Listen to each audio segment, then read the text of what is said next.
Ok. C'est bon, ouais. Vous êtes prêtes? Oui. Freddy. Oh non! Oh non, le voisin, il a pas élagué son pain! Et l'arbre, il nous cache la vue du Mont Blanc! Oh non alors, hein! Jean-Pierre, coupe ton pain, merde! Ce à quoi... Pardon. C'est ça l'accent savoyard? Ouais. Ok. Ce à quoi Jean-Pierre répond: non, je couperai pas mon pain. Eh ben si c'est ça, on va me porter plainte à la mairie. Non mais merde, on a le droit de voir le Mont Blanc de notre fenêtre, non? Il va le couper son pain. Parasol, merde ou quoi là? Afin de rétablir la paix des ménages, Jean-Pierre Schenk, le voisin qui a le pain parasol, s'engage, au terme d'une audience de conciliation, à tailler son pain parasol. Oui. La municipalité de Djili se met du côté des voisins qui veulent voir les montagnes et exige l'abattage de l'arbre pour violation du règlement sur les arbres. Violation du règlement sur les arbres. Parce que la mairie considère que ce n'est plus un arbre. Sans mauvais jeu de mots. Ouais. Il faut abattre et essoucher l'arbre litigieux, ou du moins ce qu'il en reste, et le remplacer par un autre arbre, mais un vrai arbre. Jean-Pierre est triste. Il dit: il n'y a rien de plus beau qu'un phallus. C'est l'espoir de la renaissance de l'humanité. C'est lui, Jean-Pierre. Ah, le patriarcat. C'est Jean-Pierre qui l'a fait lui-même ou il a... Il a demandé à un artiste, un pote à lui, de venir et de faire une bite. Selon moi, c'est de l'acharnement. Il me semble évident que c'est la représentation donnée à l'arbre qui déplaît à la commune. Or, cette œuvre d'art se situe sur ma propriété, sans que personne ne soit obligé de la regarder. Du coup, les voisins, ils ouvrent leur fenêtre, ils voient le Mont Blanc et ils baissent la tête et ils ont une teub. Moi, je trouve que c'est du génie. Oui. C'est vraiment... Il a de l'humour. Il a fait chier jusqu'au bout, quoi. Je trouve ça génial. J'aurais fait pareil. Hein. Ah Tu aurais ouais. taillé une bite dans ton voisin? Bizarre. En plus, ton voisin, c'est ton grand-père.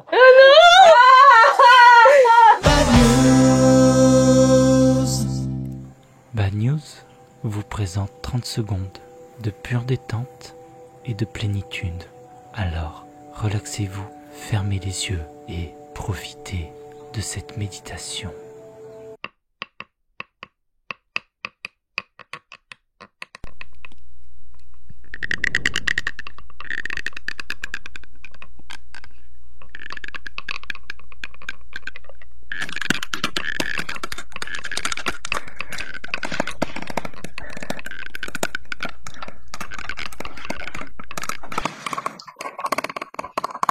Merci Ariel, l'homme qui a juste besoin d'ouvrir son pantalon pour trouver des champignons. Bonjour mesdames, messieurs, transgenres, sans genre, mauvais genre, badounettes, c'est Bad News. Bad News, c'est l'émission de l'autre actualité. On n'est pas là forcément pour rire, mais on est là pour faire un état des lieux, de l'humanité, et croyez-moi, on est une belle brochette de cons. Je vous rappelle que Bad News, c'est l'émission qui affirme ne pas vérifier ses sources. Nos sources, c'est aussi vos sources. Envoyez vos Bad News à mabadnews@gmail.com. Aujourd'hui dans l'émission, Bacabou, coucou, Bonjour. Julie. Two girls, one chauve. Et voilà. C'est vrai. Ouais. Et Eleanor Jenkins. Coucou. Coucou. Alors toi, YouTube, Twitch les mardis. Oui. Et toi?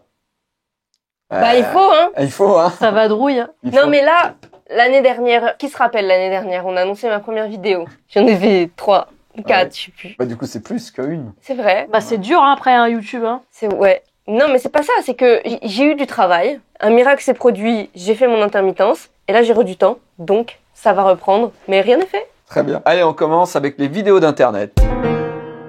Besoin d'un coup de main? Ah je l'ai vu. Ah oui, je l'ai vu aussi. Non mais le revoir c'est C'est bizarre, c'est spécial surtout que si tu fais pause. c'est un vrai. Oui, mais si tu mets pause, tu vois que c'est le vrai. Mais oui mais Normalement, si tu mets pause, l'arbre il est tout ridé. L'arbre. L'arbre. Le bras. oui, j'ai le vu. bras, elle avait un souci, donc elle a dû couper son bras. Donc elle a organisé un enterrement pour son bras qu'elle s'est fait couper avec ses copines. C'est une blague. Moi, je trouve ça drôle. Moi, C'est bien, c'est rire une manière de dédramatiser. Oui, de dédramatiser ce qui t'arrive dans la vie. On a vu un coup de main, maintenant on va parler de coup de pied. La musique, pardon, mais. qui a mis la musique? Bah, c'est une musique, on dirait, de jeux vidéo de baston des années 80.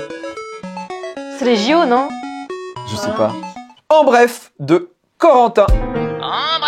L'enquête sur la mort mystérieuse d'un homme de 57 ans découvert sans vie dans son appartement au Pays de Galles. Ah un cousin? Ouais. Est-ce une agression? Est-ce un cambriolage? Mais son portefeuille est là, le smartphone n'a pas été volé, l'ordinateur non plus. Il y a du sang dans tout l'appartement, mais pas de lutte. L'homme s'est déplacé seul avant de mourir comme une merde. Un accident. Le bide ouvert, vidé de son sang. Conclusion, de l'enquête. L'homme souffrait d'une déficience à un bras à la suite d'un AVC. Ah non. Il avait faim. Il a sorti un steak congelé du frigo, a posé le steak congelé sur la table au niveau de son ventre, a entouré dans un chiffon, a pris un couteau avec sa main valide et a essayé de couper le...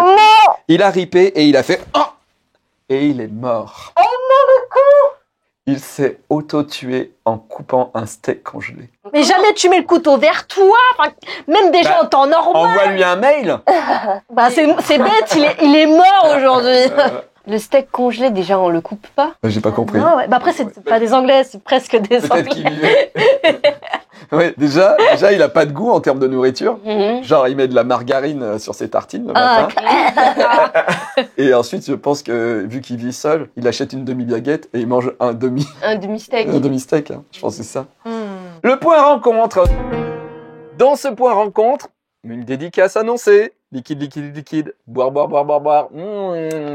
Et si on se voyait au Geek Days de Lille le 17 et 18 mai prochain, à Lille, avec des geeks pendant 2 jours, 2 days, les Geek Days. Sinon, si vous voulez acheter mes bandes dessinées, allez sur le lien d'affiliation juste en dessous, vous cliquez dessus et je gagne plus d'argent si vous achetez chez Comic Zone. Rendez-vous le 3 mai chez Comic Zone à Lyon pour une dédicace avec plein d'autres auteurs BD puisque c'est le Comics Book Day. J'y serai. La petite mort arrive en figurine collectible grâce à Turbo Kids. Le lien est juste en dessous. Les préventes ont commencé et elles arriveront chez vous avant la fin de l'année. Et sinon, il y a le tome 2 de Manon Stromont qui est sorti. Eleanor Jenkins vous manque. Ariel Bitume vous manque. Julie, vous la connaissez pas. Vous avez envie de savoir qui c'est. Eh bien, venez nous suivre dans notre podcast qui est maintenant en vidéo sur la même chaîne que Bad News tous les dimanches à 10h du matin. La reine Marie la Rouge, reine de 1553 à 1558 en Angleterre, aussi appelée Marie la Sanglante, avait des problèmes de règles. Ah.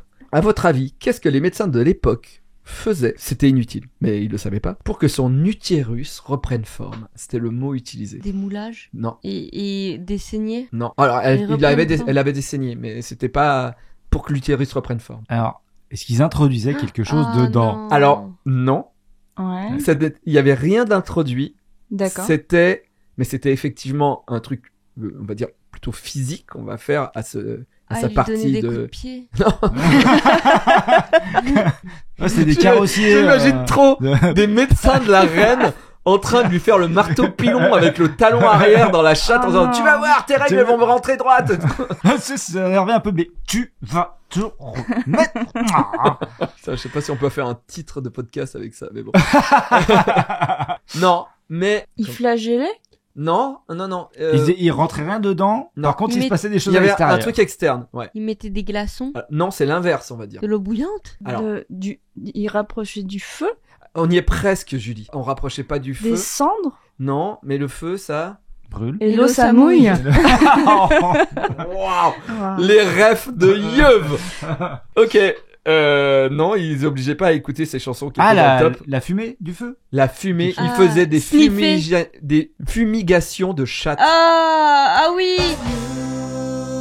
Juste une question, si Bad News venait à changer de décor, moi, à la base, je pense que Bad News, c'est les informations, mais on fait que des informations à la merde. Sauf que j'ai jamais fait un décor type des BFM, je suis toujours parti en vrille avec des cartons, avec des trucs, machin comme ça. Vous, surtout dans les commentaires, à votre avis, dans quel sens je dois aller pour faire un décor? Est-ce qu'on va vers un truc plus télévision, genre c'est les infos, ou alors déco, utiliser mes jouets et mettre un déco geek, mais qui est pas en lien avec ce qu'on fait, mais finalement les gens qui regardent, du coup, je sais pas. Après, en fait, le problème du fond vert, Ça serait pas un fond vert, ça serait un truc avec télé, tout ça machin. ça ferait trop de télévision. Bah oui, ça ferait télé. Oui, mais est-ce que le décalage serait pas drôle de parler de quelqu'un qui a télé Ouais, vide si, dans son jardin? si, en vrai, bah, un petit peu à la Mais est-ce Groland, que t'as quoi. envie de regarder? Tu vois, est-ce que quand ça passe sur YouTube, ça sera plus froid, quoi? Du mal à se projeter. Hein. Ouais. Les BD derrière, c'est dans ton salon et tout ça, machin. Faut gamberger, je pense. En tout cas, dans les commentaires, allez-y. Et maintenant, on passe au porn de la semaine. Ouh. J'adore ce porn de la semaine. Oula. Donc, j'annonce. C'est une parodie. Ça va aller très vite, normalement. Vous pouvez prendre les buzzers, d'ailleurs. Allez, on sort les buzzers. Il y a un truc à gagner et qui est au frigo. Oula. C'est une parodie. C'est un porno qui fait une parodie. Madame Colombox enquête sur... Il faut buzzer, hein, si vous voulez avoir un point. Enquête sur des crimes.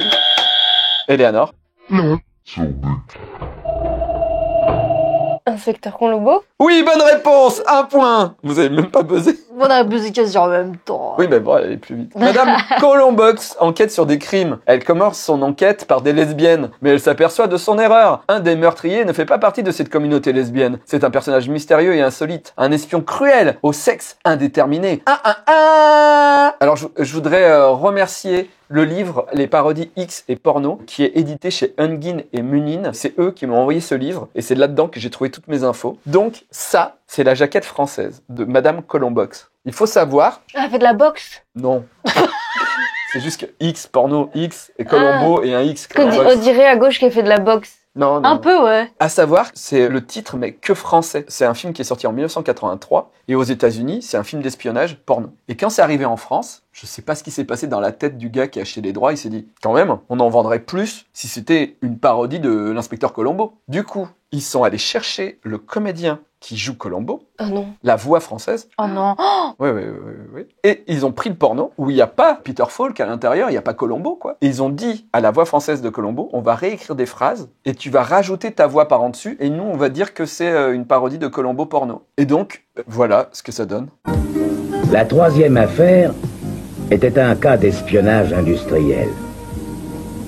Madame Colombox passait ses nuits dans une chambre d'hôtel à surveiller un individu suspecté de vendre les programmes de sa société d'informatique. En fait, ma femme avait découvert que cet homme semblait plus intéressé par les rendez-vous galants que par les rendez-vous d'affaires. Pour cette enquête, ma femme était secondée par un de mes collègues répondant au prénom de Jim. Elle a pas de culotte. Au début, j'ai cru qu'elle avait une culotte, mais c'était les années 80, du coup, c'était ses poils. La question est, est-ce que le bot YouTube aurait repéré? Alors moi, je l'avais pas repéré, donc je pense pas, mais Ah bon. si. Mais je préfère Bah déjà les pas fesses. être ban à cause d'une Voilà. culotte en poil, quoi. Déjà les fesses. On a du mal à voir que c'est de la peau en vrai. On dirait un legging ce qu'elle porte. Oui, c'est vrai. Bref, c'est la voix française de Colombo, c'est Serge Sauvion, qui a une voix hyper connue. Je sais pas s'il avait des problèmes avec ses fins de mois. Donc du coup, le gars a accepté de prêter sa voix à ce porno. Ouais, c'est Qui a étonnant. été Hein. inventé. Je trouve ça hyper étonnant. Mais c'est vrai que je pense qu'il avait des problèmes de fin de mois, puisque je me souviens, à l'époque, quand j'étais petit, il était venu en Ardèche à la foire d'Annonay. Il avait un imperméable, il avait un micro, et il se baladait dans le parc en faisant bonjour messieurs dames, vous achetez une véranda ou quoi ?» Tu vois, il faisait des trucs Ça comme ça. gagnait pas tant. Bah, a priori, non, quoi. Et dernièrement, j'ai aussi découvert sur Europe 1, radio qu'il ne faut pas écouter, à part si vous êtes raciste, c'est un peu compliqué. Ils sont allés chercher ce gars qui faisait la voix de Colombo. Ils lui ont dit, on voudrait faire une émission de true crime où on raconte des crimes, un petit peu comme Ondelat raconte, mais dans les années 80, et ça serait bien d'avoir la voix de Colombo. Le mec, il a fait, ok, donc je pense que vraiment il avait besoin de manger, tu vois. Sauf qu'ils peuvent pas dire que c'est la voix de Colombo, parce qu'il y aurait des problèmes de droit. Du coup, ça fait, bonjour, je suis Serge Sauvion, et vous savez, moi, les enquêtes criminelles, c'est mon truc. Du coup, tu fais, ok, c'est la voix de Colombo. Mais le gars, il dit son vrai nom, puisqu'il peut pas dire Colombo. Donc, les enquêtes criminelles, c'est son truc. Ben non, c'est juste parce que tu fais la voix de Colombo. Bon, déjà, bref, ça devient compliqué dans ta tête, mais voilà. Et l'émission commence toujours par, c'est une blague qui est en 3 temps dans ma tête. Et peut-être que je suis autiste, donc peut-être ça va pas vous faire rire. Mais du coup, tu reconnais la voix de Colombo. La voix de Colombo te dit, je suis Serge Sauvion. Donc déjà, tu fais, ok, c'est bizarre. Et ensuite, voici la voix qui commence tout le temps le podcast. Je m'appelle Yann Kermadec. Alors déjà, c'est pas Yann Kermadec, c'est Serge Sauvion, mais bon. Je m'appelle Yann Kermadec et je suis commandant de gendarmerie. Je dirige une section de recherche dont la mission essentielle est une mission de police judiciaire. Toutes les histoires que je vais vous raconter sont vraies. Tous les faits sont réels et se sont déroulés en France. Seuls les noms des personnages et les lieux ont été changés. J'allais dire, tout est vrai sauf le nom du gars, en fait. Alors, sauf le nom du gars, et surtout que dès que le podcast commence, le gars, il dit « Je m'appelle Johnny Hammer ». Troisième nom? Toi encore, hein. En fait, à chaque fois, c'est des meurtres, mais qui se passent aux États-Unis. Sauf qu'ils le localisent en Bretagne à chaque fois. Ça me fait mourir de rire, parce qu'en fait, en gros, ils ont acheté une émission de meurtre aux États-Unis. Ils l'ont localisée en France, en se disant que ça se vendrait mieux avec la voix de Colombo, mais ils peuvent pas dire que c'est la voix de Colombo. Du coup, la voix de Colombo dit qu'elle s'appelle Yann Kermadec, qui est breton. Ça se passe en Bretagne, mais à chaque fois, ça dit des trucs genre, j'étais dans une boutique d'occasion. C'est un pawn shop, tu vois, un truc comme ça. Donc le mec se fait tuer dans un pawn shop, mais il dit c'est une boutique d'occasion en Bretagne. Mais il y a des boutiques d'occasion en Bretagne. Enfin, vraiment, bref, ce truc est fou. Allez écouter ce truc-là, c'est drôle. Bref, est-ce que vous êtes prêtes? Oui. Pour le quiz. Oui. Un badounette m'a envoyé une question de quiz. C'est espace, pas d'espace, c'est son pseudo. Qui nous envoie qu'est-ce que c'est? C'est une banane. Non. Eleanor? sais pas. Pourquoi t'as buzzé pour dire je sais pas? Mais tu m'as demandé, tu dis Eleanor. Mais oui, mais t'es dirais pas obligé une de buzzer, banane. elle avait déjà Attends, buzzé. ça prend toute la place dans le congélo là. Ouais. Ah, j'avais pas entendu qu'on est dans le congélo. C'est une bouée. Non. C'est une pierre. Ça, c'est... Attends, Non, mais vous avez pas de points, vous avez pas de on points. est dans quel... C'est une courgette de 20 cm. Non. C'est la bonne Ah, c'est vraiment un... Mais, C'est un tout petit congèle. Je sais pas. 20 cm. mais c'est sa courgette à lui. Je sais pas. Bref, on enchaîne. John Cummings a un étrange appétit. Bizarre. que... John Cummings a un étrange appétit. Mais pourquoi? Le sperme. Spoil. Bah, j'allais dire ce que Bakabou a dit. Le sperme. Le truc Non. de femme, là, le cum. Le cum, c'est le sperme. Merci Bakabou de l'avoir dit parce que j'osais pas le dire. Tu es anglaise. Ouais, mais je crois que je parle pas trop de ça avec ma famille, tu vois. Oh là là, le truc des femmes, le cum. Je croyais. Bah non, tu parles de la mouille. Ouais. Le squirt, c'est pas Alors, le squirt. Si c'est le squirt. Fouah. Je me demande pas John, si c'est ça. John Cummings a un étrange appétit, mais pourquoi? Spoil, ça l'a tué. Les demi-steaks. La javel. Non, Est-ce que c'est d'ordinaire comestible? non. Les murs. Des murs? Il y a des cas de gens qui mangent les murs. Non. Alors, je vous aide. C'est un truc qu'on voyait dans des spectacles. C'est souvent dans les cirques. Est-ce que c'est du feu? Non, mais on est vraiment à côté. On est vraiment pas loin. Des lames. L'essence. Oui, des lames, un avaleur de Merde. sabre. Bonne réponse, Eleanor. Tu as 2 points. Ça, c'est parce que je me suis mise au cirque. C'est vrai. Eleanor, bientôt, elle va nous faire un spectacle dans Bad News. On lui laisse un an. Je me suis mise au cirque. Est-ce que je vais faire un spectacle dans Bad News? Je sais pas. Voilà. John Cummings était un marin américain. Spoil, il devait être vraiment très bête. Qui a commencé à avaler des canifs lorsqu'il était ivre après avoir vu un Français Ça va me faire faire vomir. semblant d'avaler un sabre. En fait, le gars, il voit un spectacle et le gars fait « Ah, le sabre il est dans ma bouche. Waouh, on peut le faire !» Et du coup, chaque fois qu'il était bourré, pour amuser les gens, il disait « Eh, regardez, regardez !» Et il l'avalait complètement. Il a avalé d'abord des couteaux. En juin Mais jusqu'au 1799, bout. il avalait tout. Il avalait tout. Non, mais il les ressortait pas. Non, il avala 4 couteaux en une nuit. Il avait un truc avec la gorge profonde, quoi. En 1805, il avala 6 autres couteaux en une nuit et 8 couteaux le lendemain matin. 9 mois plus tard, ivre, en Angleterre, il avale 5 couteaux. Le 4, 9 couteaux. Et le 5 décembre, il en a peut-être mis un peu plus. En fait, il était trop ivre pour se souvenir. Oh, Question. Oui. Il les expulsait par l'arrière? Il a souffert 4 ans. Il a vomi en permanence. Il meurt en mars 1809 et son estomac est ouvert pour révéler une grande masse de lames, de poignets et de ressorts. Oh là là. Le reste des couteaux sont conservés à l'hôpital de Guy à Londres. On n'a pas de photo. Non. Et maintenant, on passe au quiz. J'ai appelé ça connu, pas connu. Connu, pas connu, on sait pas. Merci à Maxime qui m'a aidé. Nous partons en Angleterre. C'est Ah, ma fête. c'est ton terre-terre, là. C'est ma fête. Attention, est-ce qu'elle est connue en Angleterre ou pas?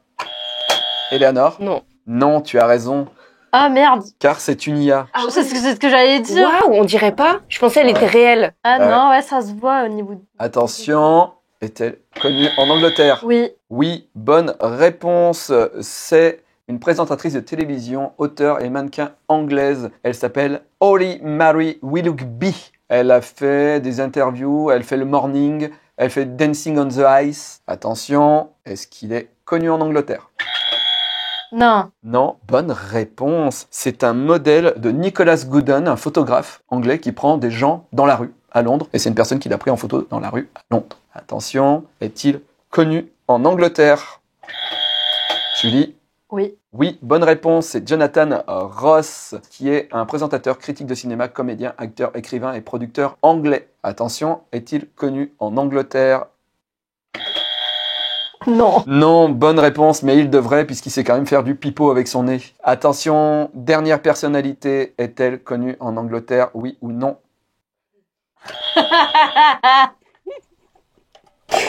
De quelques personnes. Bonne réponse. Vous vous rappelez quand j'ai parlé de la grosse constipation de 2015? Ah, on s'en souvient, c'est dans les annales. Et ben ça s'est passé en Angleterre, quand j'étais en Angleterre. Et un jour, on va assister à une émission de la BBC. Va savoir pourquoi, le public était debout tout le long de l'émission. Et moi, juste avant que l'émission commence, j'ai envie de faire pipi. Je descends aux toilettes et tout. Et je croise des gens. Et ils me disent ah bonjour et tout. Et après, je me retourne dans le public et je vois c'est l'invité guest star. Il faut savoir que du coup, j'ai pas la mémoire des visages et encore, je vais dire, je crois qu'il était pas connu, mais vous allez me hurler dessus. C'était un des comédiens principaux qui faisait la promo de Star Wars. Mais quel est le lien, excuse-moi, avec ta C'est un mec constipation? Parce que j'ai dû aller aux toilettes. Mais t'as dit que t'allais faire pipi. Je sais plus. C'est quoi, c'est capillotracté de... Je sais plus, j'allais faire pipi, mais j'avais mal au ventre aussi, tu vois, c'est pour ça, j'avais... lien avec la Eleanor, on parle d'anglais connus. Le seul lien dans l'histoire, c'est qu'il y a des anglais connus. Ta constipation n'a Oui. aucun sens là-dedans. C'était pour situer l'histoire.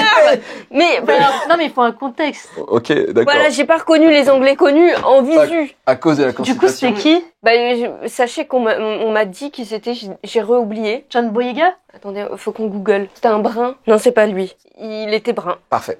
On continue? Mm. Allez, c'est la bagneuse du jour, le quiz des tortures. Qu'est-ce que l'engin de torture qu'on appelle le CEP? Un champignon. Alors non, CEPS, Étymologie? substantif. J'ai cru que j'étais tu sais, dans le jeu des chiffres et des lettres, là, où tu dis... où tu Pyramide. Ah ouais, c'est ça, là. Et c'est substantif. C'est pas étymologique. Ça veut dire quoi, substantif? Je sais pas le demander. J'ai jamais compris, mais en tout cas, t'es vraiment à côté de la plaque tout le long. Ça, c'est sûr. Pyramide, oui. Étymologie, non. Substantif, waouh. Ok, je vous aide. C'est des pièces de bois avec des trous dedans. Ah, une batte à clous, là. C'est ton pseudo? Non, bon, allez, laissez tomber. Les cèpes, c'était les pièces en bois dans lesquelles on mettait les pieds ou les mains des suppliciés. Ça écartait les jambes et ça les torturait parce qu'ils étaient obligés d'être tout le temps dans la même position. J'ai voilà. testé. Dans la Creuse, j'en ai vu un. Pourquoi t'as été dans la Creuse, déjà? C'était quelle année? L'année de la constipation ou de la cystite? Non. Non. Non, ouais. 2011, 12. Très bien. Question numéro 2. Qu'est-ce que l'engin de torture nommé la chaise de fer? En gros, je vous demande comment on torturait avec la chaise de fer. Avec des pics. Avec du fer. Non, pour être sérieux, c'est pas la chaise électrique qui doit être en fer pour que le Ça courant date passe? du Moyen-Âge. Hein. Ouais. L'électricité, c'était un peu... On a dit au début, c'était les... Mais qu'est-ce qu'il y avait avant l'électricité qui nous servait? Le feu. Le feu. Oui, je sais. Bonne réponse, Julie. En fait, en dessous, il y avait un foyer. Il mettait le feu à l'intérieur. Et vu qu'elle était en fer, c'était conducteur de la chaleur. Et du coup, tu cramais, quoi. Comme sur une poêle. C'est l'ancêtre de la chaise électrique. Ils quoi. avaient un autre mode de torture. En gros, ils t'attachaient et ils mettaient un rat dans un seau. Et ils Ah mettaient oui. le feu au niveau Pour du que le cul rat du seau veuille pour que, partir. creuse sur ton ventre. C'est horrible. Oui, en général, les tortures, ça reste un peu horrible. Qu'est-ce que l'engin de torture nommé le chevalet? Julie? On te met dans un cheval et en fait, on brûle le cheval. Non. On t'enfonce un chevalet dans le cul.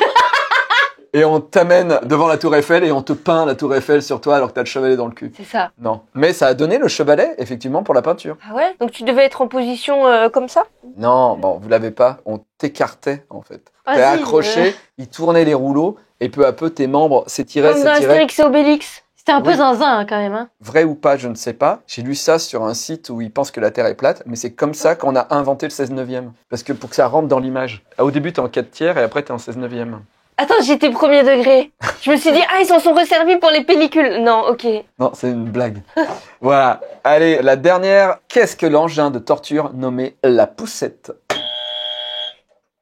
Une poussette! Quand on est enfant, on veut tout le temps se lever. C'est vraiment la torture quand on te dit, non, reste assis, accroche ta ceinture. Non. Est-ce que c'est quand on te pousse dans quelque chose? Non. Pensez au corps, et le terme poussette peut peut-être vous aider. J'allais dire, faut que tu pousses quelque chose. Avec ton Elle va cul, je revenir voulais à son dire. caca, elle prépousse et tout. Non. Je sais pas. Mais poussette. Ah non.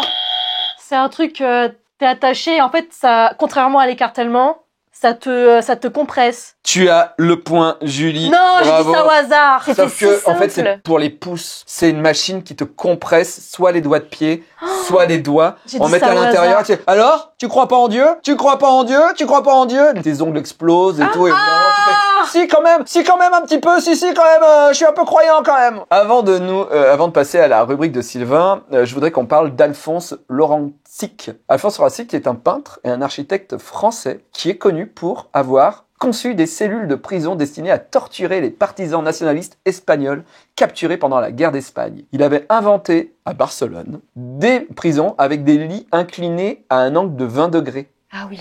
Donc il est impossible de dormir dedans parce que tu es tout le temps en train de tomber. Il a inventé des briques de forme irrégulière pour le sol qui empêchent les prisonniers de marcher. 2 cm trop haut, 3 cm plus bas, etc. Les murs des cellules de 2 mètres sur 1 mètre étaient couverts de motifs surréalistes conçus pour rendre les prisonniers anxieux et confus. Et il y avait des effets de lumière utilisés qui balançaient sur les œuvres et du coup les mecs tout le temps, toute la journée ils avaient des c'est trucs horrible. machin ça. Il y avait des sièges en pierre conçus pour faire glisser les gens parce que le siège était incliné de manière à ce que quand tu t'asseyais tu tombais au sol tout le temps. D'autres prisons étaient badigeonnées de goudron donc l'été ça devenait étouffant. Lui il a été jugé après pour ses actes et il a dit mais en fait je savais pas que ça allait être vraiment fabriqué. Et du coup, il a fait un petit tour dans sa cellule ou... Il a été exécuté, Ah condamné ouais, à mort radical, en un peu. 1939. Ouais, comme quoi, faut pas faire de la déco.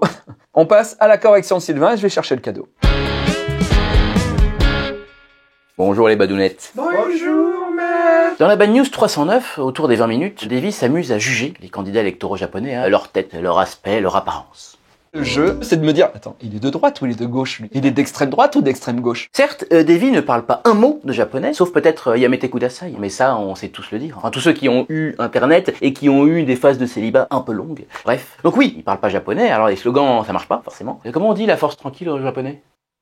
Mais juger quelqu'un aussi rapidement, et à plus forte raison d'après son apparence, est une erreur, tant l'être humain est parasité par de multiples biais cognitifs. Qu'est-ce que c'est un biais cognitif? Eh bien, c'est un mécanisme de la pensée qui entraîne une déviation du jugement. Alors, il y en a des centaines, hein, mais je vais vous en citer 3 qui pourraient s'appliquer à la situation. Pourquoi 3? Riri, Fifi, Loulou, Philippe, Francadel, Mussolini, Staline et Hitler, là aussi, 3 trios.